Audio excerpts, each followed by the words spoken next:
B for ball. C for cat. D for dumb.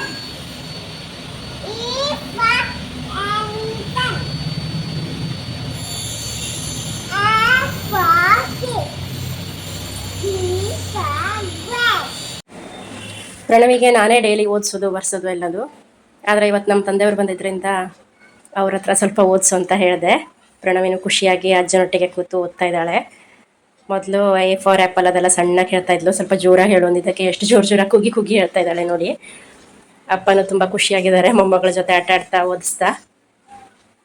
ಅಪ್ಪನಿಗೂ time pass ಆಗಬೇಕಲ್ವ, ಅದಕ್ಕೋಸ್ಕರ ಅವಳಿಗೆ ABCD Z ತನಕ ಮತ್ತು A for apple, Z for zebra ಅಲ್ಲಿ ತನಕ ಎಲ್ಲ ಕರೆಕ್ಟಾಗಿ ಹೇಳ್ತಾಳೆ. ಸ್ಟಡೀಸಲ್ಲೂ ಕೂಡ ಚೆನ್ನಾಗಿದ್ದಾಳೆ ಅಂತ ಸ್ಕೂಲ್ ಟೀಚರ್ ಹೇಳ್ತಾ ಇದ್ರು. ಈಗಷ್ಟೇ 3 ವರ್ಷ ಕಂಪ್ಲೀಟ್ ಆಗಿ ನರ್ಸರಿ ಜಾಯ್ನ್ ಆಗಿದ್ದಾಳೆ.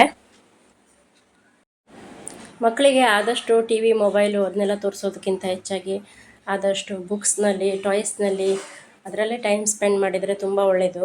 ಅವ್ರು ಎಷ್ಟು ಬ್ಯುಸಿ ಇರ್ತಾರೆ ಅಷ್ಟು ಒಳ್ಳೆಯದು.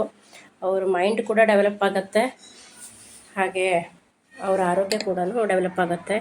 ಯಾಕಂದರೆ ಇತ್ತೀಚೆಗೆ TV, ಮೊಬೈಲ್ ನೋಡೋದ್ರಿಂದ ತುಂಬ ಮಕ್ಕಳಿಗೆ ಮೆಂಟಲಿ ಮತ್ತು ಫಿಸಿಕಲಿ ಎರಡೂ ತುಂಬ ಪ್ರಾಬ್ಲಮ್ಸ್ ಫೇಸ್ ಮಾಡ್ತಾ ಇದ್ದಾರೆ ಪಾಪ. ಅದಕ್ಕೆ ಆದಷ್ಟು ನಮ್ಮ ಕೈಲಿ ಆಗುವಷ್ಟು ಕೂಡ ಅವರನ್ನು ಹೀಗೆ ಏನಾದರೂ ಬೇರೆ ವೇದಲ್ಲಿ ಅವರನ್ನು ಬ್ಯುಸಿ ಇಡೋದು ತುಂಬ ಒಳ್ಳೆಯದು. ಆದಷ್ಟು ನಾವು ಅವರೊಟ್ಟಿಗೆ ಟೈಮ್ ಸ್ಪೆಂಡ್ ಮಾಡೋದ್ರಿಂದ ಅವರಿಗೂ ನಮ್ಮ ಹತ್ರ ಅಟ್ಯಾಚ್ಮೆಂಟ್ ಜಾಸ್ತಿ ಆಗುತ್ತೆ, ಮತ್ತು ಅವರಿಗೂ ಕೂಡ ಡೆವಲಪ್ಮೆಂಟ್ ತುಂಬ ಈಸಿಯಾಗುತ್ತೆ.